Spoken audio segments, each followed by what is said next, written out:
All right, good afternoon, everyone. Thank you very much for inviting me to be here. It's a pleasure to come from Chile, Ithaca to join you all here in Madrid. But weather aside, it's also really great to meet a lot of you, and I hope that this is the first of potentially many conversations and discussions that we'll have around this and other issues. So the title is different from what you have in the program, and the main difference being that I'm talking more broadly about how interventions fit in to the framework as opposed to specifically adaptive farming systems. So many of you have probably heard about resilience in a development context. Most people are familiar with it in other disciplines, but recently it's become very popular to use resilience to talk about development, poverty, food security. And there's a lot of appeal to this. So there's some really good reasons for the appeal of this term and of using this as an umbrella. Most of those have to do with climate change, with the fact that we're facing situations of increased frequency and severity of risks and of shocks. And resilience is a way of kind of bringing that together. Also, in this environment, a lot of development actors are finding that the lines between humanitarian intervention and sustainability or development intervention is becoming blurred. And resilience has a chance at kind of bringing that together and being able to see policies through both of those lenses. So donors are on board right and left. You have a lot of funding coming at this. And policy actors, people funded by USAID and the donor agencies themselves, putting out all these different documents. They're struggling with defining resilience, making programs for it, applying for RFPs that are resilience funding. And some of this popularity has actually been kind of ill-received, and that people are tired of buzzwords, right? And this is, in a way, a new buzzword. And there are some reasons to be critical, really. So some of the reasons to be critical, there's fear that it can be used in too imprecise a manner. There's already a lot of terminology being thrown around in development that has mixed meanings, which makes it hard to say in the future what we accomplished toward that, right? So people are afraid that this is going to be another one of those. And also, in coming from other disciplines, the concept of resilience isn't inherently pro-poor. It's about systems and about the survival of systems. It's not necessarily about bringing people out of poverty. And similarly, in being about the survival of systems, some people are afraid that it leaves out human agency, that they're individuals that we care about here, and we don't necessarily care about sustaining a system. So these critiques are valid. In the way the concept's being defined, it's largely linked to mainly ecology in terms of other literature, but there are other literatures that have used the term resilience. And some aspects of this are completely appropriate to development resilience. So it's system-focused to a large degree, and it's about the capacity to absorb and to adapt to disturbances and to shocks, right? So while these aspects are useful, they need to be adapted for the term development resilience. The main adaptation here is that we care about individuals. We care about individual well-being. And while using a resilience lens has the asset of being a system-focused word and concept, the system is actually instrumental to the problem. It's not the problem we're trying to solve. Individuals within the system are the ones we're trying to help. And also, we have to be explicitly normative in development resilience. Frequently in ecology, you're talking about a system, and there's no saying that one system's better than another, or you're trying to change the system. Here, we're saying that even within a system, there are states that are better and that are worse. We're trying to set normative standards within them. And also, we might just think that some systems are broken, and that there's a reason to want to transformationally change that system. The other thing is stability and resilience is commonly what you look at. In this case, often stability is not good. As most of us know, many poverty traps are very stable, right? And we're not about trying to maintain that stability when people are barely surviving. The other main reason that I'm here is that the concept of development resilience draws strongly on development economics and development literature, primarily on the idea of stochastic poverty traps. So there's a whole fairly well-established literature looking at some kind of an outcome that you care about, very frequently income or a poverty level, or at the individual level, a level of nutrition. You can look at different aggregates, and we're looking at how that measure evolves over time. So the stochastic dynamic of a certain measure of poverty. The other side of the literature is vulnerability. There's been some confusion in this area, and that resilience encompasses vulnerability, but they're not the same. Hypothetically, you could have somebody who's vulnerable to a negative response to a certain shock, but actually resilient in terms of their time trend and their ability to come out of that shock. So, people usually disagree with you can be vulnerable and resilient, but it's possible because resilience is about the time path and about the ability to come out of a shock. So for this concept, we try to think about resilience in this framework as not something entirely new, but a useful way of bringing together several prior literatures. And that's part of why it's using, not creating a new word. The other side of this is that in order for this to become a useful thing and not just basically an administrative nuisance, it needs to have a conceptual framework and a theoretical framework and a clear definition that all of these different projects toward resilience can be brought in under. So here we have a concept for development resilience, so specifically resilience in the context of development, which is to say it's a likelihood over time of a household or another aggregate unit. You could talk about an individual, households, communities, even countries potentially, being non-poor in the face of all of the various stressors they face on a day-to-day basis and in the face of a myriad of shocks. So this is defining resilience as a capacity. And the outcome variable you're talking about could vary depending on the context. It could be a level of output on your farm, a certain level of livestock holdings, or a nutritional status. And then you can say to use resilience as a measurable thing. Is this population resilient? What percentage of the population are resilient? You can say that if and only if this likelihood is and remains high, then somebody can be considered resilient. So it can be considered a capacity and something that you can measure through these definitions. So the key elements of the theory are a focus on a time trend, the notion of path dependence, of welfare tomorrow being contingent on welfare today. It allows for but doesn't require multiple equilibria, albeit in empirical situations, multiple equilibria are arguably most frequently the case, and I'll go into that a bit more. We talk about thresholds and normative implications. And when you talk about thresholds, what you mean is there are a few different resilience objectives. One is to escape from poverty and then to maintain a non-poor state. The other is to avoid emergency states. So there are usually multiple thresholds that we care about in development and in these things.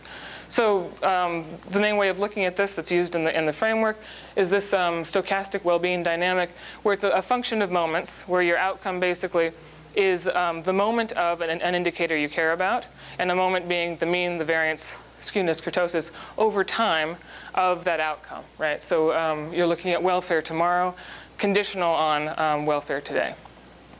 And at the risk of getting a little bit more dry before I make this more interesting, this is presented in this basic graphic. So it's kind of important to get our minds around this, and then I'll move on and show how this is kind of pertinent and how it demonstrates the concept. So the x-axis is your level of well-being today, however you want to define it, and the y-axis is that in some period in the future that we care about. So the diagonal line up here represents the states where welfare today and tomorrow are the same, right? And then this blue function is the function of the mean of tomorrow's well-being as a function of today's well-being. And there are a few, where that line is crossed, that means that today and tomorrow are the same. And in this particular picture, we have three equilibria, right? We have one that is effectively death at the far left, another that is considered a poor equilibrium, and then the one on the right, a non-poor equilibrium. And these are separated by these threshold points, right, where the line is crossed, but they're non-stable. And if you just think of the first derivative of that function, they're non-stable. Any deviation from that point will either send you up toward the higher equilibrium or down toward the lower equilibrium. So we have these threshold points, and there's a clear hierarchy here. The humanitarian emergency zone is bad, poverty is better, and to be in the non-poor zone is what our general goal is. So here you can think about the humanitarian imperative as keeping people from falling into the red zone, versus development, you want to either get people out of the poor zone or keep them in the non-poor zone and keep them from falling back. Now, the shape of this curve is totally arbitrary. It was just an example, right? And you can think of the shape of this curve as a very rich thing in the sense that it reflects the entire institutional environment, behaviors in the system, behaviors of different actors. It reflects whether or not people have credit access, what technologies are available, what kinds of institutions they face, if they have property rights, if the government's corrupt. The shape of this line basically encapsulates all of that because it's those types of things that structure the system itself and that give you the notion of where people are trapped in poverty and how hard it is to escape it. So to go, from the super dry to something very concrete and give you the feeling of what multiple, equilibria is like, this is an example of a family that I happen to know in Niger, who in the 1970s and 80s were considered basically non-poor. They're Fulani pastoralists. They had 30 to 40 cows. They'd had 30 to 40 cows for as long as anyone could remember. And if there was deviation from that, they could recover. They might get more at a certain point, but they would fall back to around that. But they were non-poor. And in around 1984, families like this one, many of them experienced a extreme drought, which many of you probably know about. So drought in like the Benin and Niger area, where they lost 75 to 100% of their herds. So they shot them down below a certain threshold, where now they might have had 7 cows, say, after the drought. And then the next year after that, they had fewer and fewer. And for 30 years now, they've never been able to rise above about 4 or 5. And this is a fairly common occurrence among this particular group. So what this looks like in terms of the dry graph now is that before they were here, right? And there are loads of factors about Niger that would keep them in this spot. For example, if they lost, say, 10 cows, there are traditional customs where somebody would loan them a cow until it has a baby, they keep the baby, that kind of thing. Or just they only have to sell 1 out of every 3 calves. So by next year, the year after, they gradually work back up to this equilibrium, right? But similarly, if they had a really good few years and they get up to 50, there are constraints. They might not have enough grazing for 50 cows. They might not be able to walk far enough. They might have too many friends and neighbors who see them as rich now and want them to sell half their cows to send them to Mecca. Like all kinds of things will then, structure why when they end up here, they gradually come back to this equilibrium. So 1984 basically represents a fall of this kind of dimension. And then the next year they have to sell a cow because somebody gets sick, and then every year they have to basically sell the calves, and they end up basically staying around this threshold. So the main thing missing from this is that here we're looking at the kind of mean outcome tomorrow. This is just a line of averages, this blue line, contingent on your welfare today. But in any given state looking at tomorrow, there's a whole range of probabilities for how you might land, right? So the dry way of looking at that, to put the PDFs of tomorrow's distribution along this, right? So these PDFs show you that even transitory shocks, positive or negative, can lead to very lasting outcomes, right? So, for example, you're right around here, you could get a really good draw, right? Tomorrow, just you're lucky, things work out, the weather's perfect for the farming practices you chose to enact, right? And then that actually gets you on the trajectory toward breaking out of that poverty trap. But similarly, you could have a really bad draw, and you end up worse off than you were before, or even falling deeper into poverty, right? So just as, and here moving into the idea of interventions, just as transitory shocks, positive and negative, can have lasting impacts, so can interventions, right? And we have 3 ways of thinking about how interventions interact with this system. So using this theory and sticking with this graph. The first key option is to shift people's state in WT, right? And whatever that you might, and this involves basically setting a normative threshold that we care about. So we're saying this level of poverty is the actual minimum that we'll accept. And that can be at an individual level. You have a standard over your food consumption score, or it can be on the aggregate. We'll say that 15% poverty is about the minimum, that we'll accept, but we're not going to get, better than that in this population. So you set a normative threshold. You try to make people be above that threshold in this period, right? Examples would be cash and food transfers, but it's on you to think of more examples, even in any kind of asset subsidy, something giving people things or money. This can have a more or less dramatic effect depending on the margin, right? Humanitarian policy, you come in, people are basically in this emergency zone, give them some food or cash, and hopefully you just get them back to where they were, which is a poor state, but it's not a disaster. However, quite frequently, transfers have the unfortunate feature of transferring people maybe a large quantity, but it's in this category still. So they end up basically benefiting from it in the short term, but in the long term, you're not changing their basic level of poverty. And this would be like with these pastoralists, they have 3 cows, you give them 1.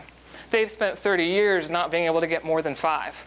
So giving them that 1 is really at the margin not going to have a huge effect. Our ideal, of course, in these types of transfer programs is to find some threshold where you're actually helping people escape from the poverty trap. You're getting them past that threshold, and then on their own, they can make it to a higher level. So that's why you might have a dramatic effect from a transfer like this, but you have to be careful of where you're providing it.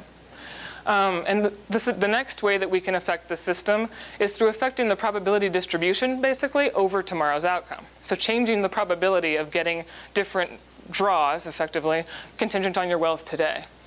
So this is about basically setting another normative threshold where you say, first, we think that 15% poverty line is what we're going to accept. Second, we'll accept that there's a 30% chance that tomorrow will be above that. And so you accept some kind of a probability, set that threshold, and then you measure these kinds of interventions based on that, based on the probability of falling below your normative threshold tomorrow. Loads of things do this. Social protection programs are largely about this. Also things you might think about, even a drought-resistant seed. Your measure of welfare is your crop yield, and a drought-resistant seed is basically kind of capping the distribution on what the yield might be given a drought tomorrow, right? So what we're doing here is generally for extreme cases, basically trying to cap this distribution so that the poor don't fall into an emergency zone. And for social protection and insurance programs, basically looking at people who are non-poor and trying to make sure that their distribution doesn't fall below this. You can also think about programs that extend the likelihood of landing in the upper tail of this distribution. And even information can do that. Like, say, climate information might encourage farmers to take bigger risks because they know that the next year is supposed to be a good year. So they might actually have a higher likelihood of landing in the upper tail and escaping poverty. So and interventions might fit in here, and I'm looking forward to your thoughts on what other types of interventions would fit into this category. And so lastly, we might decide that the entire system is just whacked. We want to change the system in some fundamental way, change the amount of time it takes for people to get out of poverty, change the nature of the poverty trap or the threshold of poverty.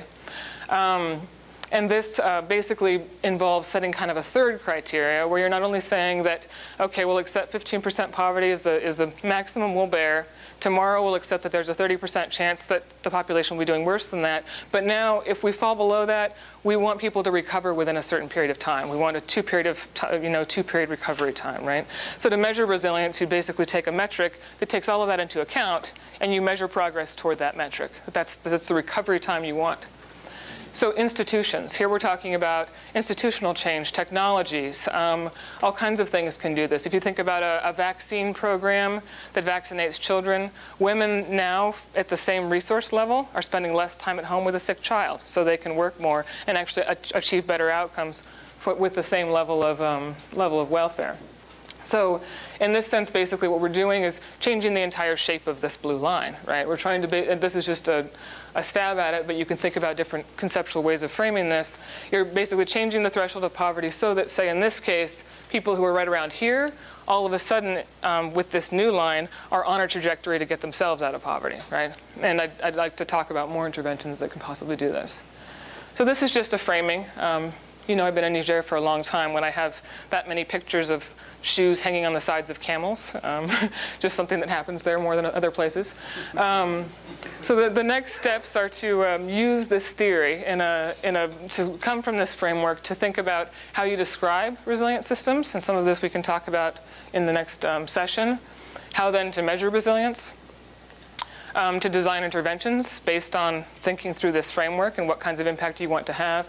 And then finally, impact assessment.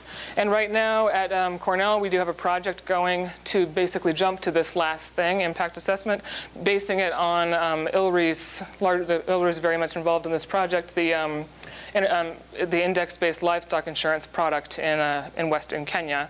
And we're looking at actually measuring the impact of IBLI, of the index-based livestock insurance, on resilience. And there it's in that category of basically trying to, for the relatively non-poor, to cut off that distribution of their livestock holdings falling too low in a drought or whatever, because those who buy into the insurance are covered for a certain low tail of their distribution, right? So that's the entire goal of that, and we're looking at quantitatively measuring the impact of insurance basically on resilience. So keeping the conversation open.